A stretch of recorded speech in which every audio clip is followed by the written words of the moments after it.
Dad, nobody wants to hear that they wanted it more. Julius Randle.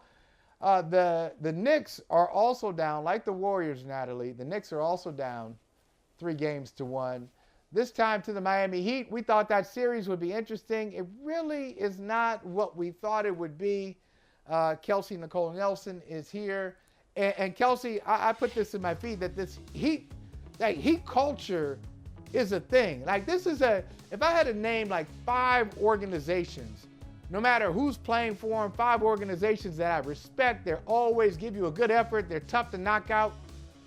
Miami Heat are going to be in that conversation. What do you think it is about Miami that allows them, no matter what the obstacles, always to be that team that you're just kind of looking out for, even if you look at their personnel and go, I'm not afraid of that. They still find a way. What is it about them? I think you hit the nail on the head. I'm feeling the Heat culture. That's why I had to do Heat culture red lipstick today, because we're believing in this low-seeded team, and they're obviously having their way. You know, I think Julius Randle said it best. They're getting outplayed, out-toughed. And that was something that we liked from the New York Knicks in the last series, right, against the Cleveland Cavaliers. But all of a sudden, Miami, I mean, playoff Jimmy, get buckets Jimmy, whatever you want to call him, helping to lead the way for the Miami Heat. And then Bam Adebayo as well, having his way in the paint has been so crucial. But, you know, I think especially for the Knicks, the way that Miami has been able to out-rebound in that last game, and that's something that the Knicks had prided themselves on during the regular season, you got to have that. And I think what makes the Heat even more special, Michael, to answer your question, they're doing this with undrafted guys that have had to make a name for themselves in this postseason. And it seems like the momentum is just continuing to carry the Heat way. And let's just be honest, the Heat have been one of the most fun teams to watch in the playoffs. I mean, you have to give it to them. They've been fun. You never know who's going to be that guy. But I'm believing, and I'm drinking the water that Miami is drinking, because I'm liking what I'm seeing so far. And New York Knicks fans, I'm worried for my East Coast, my East Coast brothers over here, because it's not looking good. It's not looking good at all. Yeah, I'm definitely worried for our girl, Ashley Nicole Moss, because Ashley, prayers. Yeah, she's thoughts and prayers. Yeah, I mean, I'm curious if the Knicks can even push it to get back to a game, you know, another game in Miami, only because I think if Jimmy Butler doesn't miss that game in New York, they might sweep, you know. They're like, it feels like the Heat have pretty much been in control for this series. And so, I mean, look, New York, their fans are not going to be happy with this, especially with them being the higher seeded team.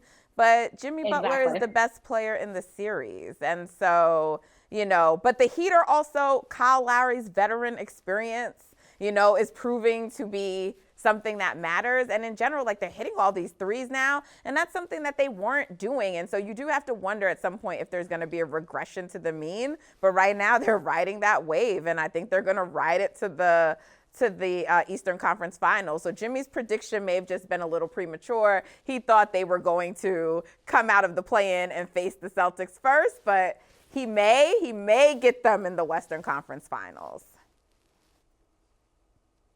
Eastern Conference Finals. Yes. Eastern Conference, yeah. But, he may. But, you know, okay, all right. So, look, Natalie has already brought up the Celtics. I know she's interested in Celtics Philly. Really strange series. Now it's the best of 3 since it's tied at 2. We got Game 5 tonight in Boston. How do you see this series, Kelsey, and who is the most pivotal player from your perspective? Most pivotal player right now, not the best, most pivotal player in this series? All this series weird and wild. It's the WW, because you just don't know what you're going to get from this series. It just seems like any team can step up. But to me, I mean, this series has been dependent upon who? The beard, James Harden. When he plays well, 76ers win. When he doesn't play well, they lose. He's given us these 40 pieces, but we need consistency. And so I think him being able to step up is going to be huge. But also, I'm putting on notice, folks, expect Jason Tatum to have a big game. I think we've been waiting for one. We know he can step up and play one. So I think James Harden is going to need to step up, but watch out for Jason Tatum, because I'm telling you all, he's due for a big game sooner than later. And that's why I'm super excited for this series. And I honestly hope we go the distance in this one. I think we deserve 7 in this one because it's been that much back and forth in this series. So I'm looking forward to this one.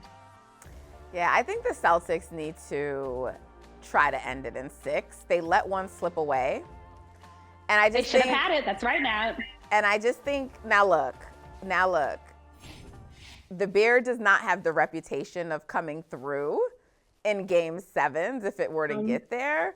But he's shown up now in 2 games in the clutch. But I don't know right now if you allowing Joel Embiid more time, and I don't know if he's recovering, because I'm saying that like when you're playing on an injury, you don't tend to get better. But Joel Embiid, in theory, is technically the most gifted and best player in the series. And if you allow it to get to a game, he is. What? I know you're not an Embiid guy, but if you No, you said Embiid is the most gifted and the best player? Okay, yes. Okay. All right, good.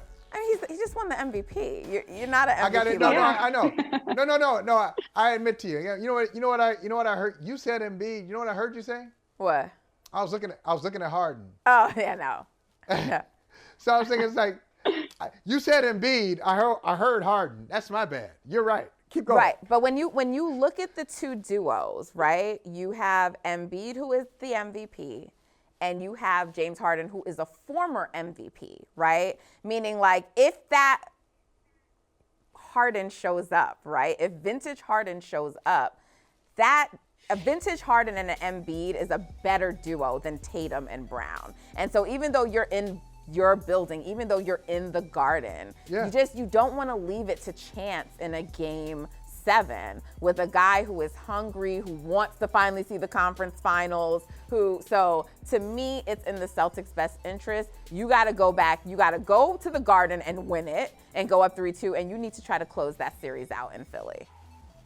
Yeah, I called it a desperation win. Just saying. And tell me this, Kelsey. Tell me if I'm overthinking this thing, because I've watched Joe Mazzulla all year, kind of do some things. He's done well for I don't know if this is a compliment. He's done well for a 34-year-old first-time head coach in the NBA. But I've seen a couple of games in this series where his inexperience shows. So You've talked about, Kelsey, you came on talking about Heat culture. They got Eric Spoelstra. Natalie complained about Steve Kerr, some of the things that he didn't do. And here we are talking about the Sixers and Celtics in this series, and Doc Rivers, who's won a championship, versus Joe Mazzulla, who hasn't. Players win games, coaches tend to lose them. But will the importance of coaching show up in this series as well? Not just the MVPs, but the coaching mismatch. Dare I say mismatch? You think it will show up in this Philadelphia-Boston series? Notice to anybody that doesn't get this, but yes, coaching matters. That's the difference between championship tier teams and regular teams. So all that to say, we've had questions, as you said, about Joe Mazzulla and some of his coaching decisions, not just in this last game, but even going back to the regular season. But all that to say, you can play devil's advocate and say it's because he trusts his players. But going back to Nat's point, had that timeout been called, maybe we would be talking about a completely different series and this being 3-1 and obviously being in favor of the Celtics. So all that to say, I do think Joe Mazzulla, he's young. Obviously, he's still getting experience.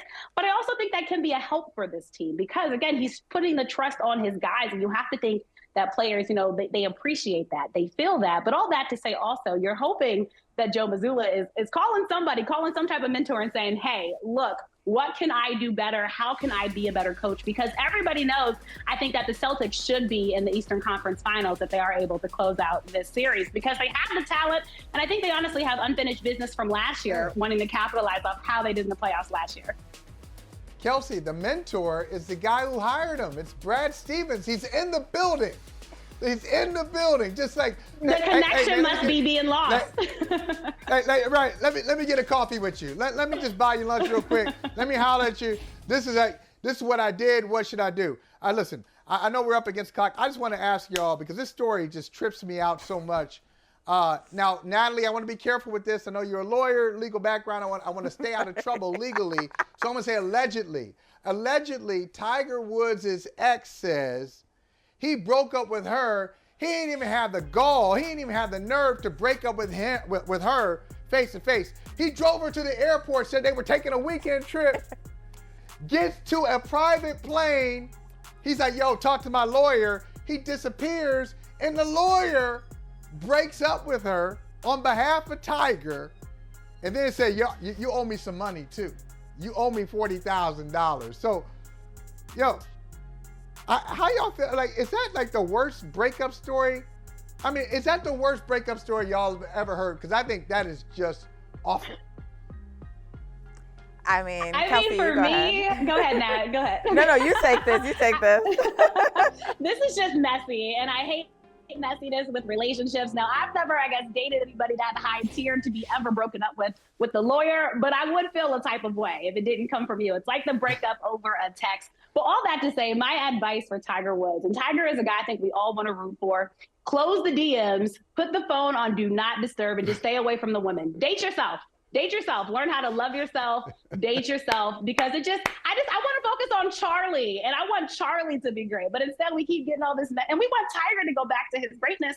But you can't do that when every second you're fighting women. And after losing $110 million or however messy that last divorce was, better believe I would just be hands in pocket, and look, but don't touch. I guess that would be my advice to Tiger. Just stay away from it, and don't mix business with pleasure, folks. I can't say that enough in this instance.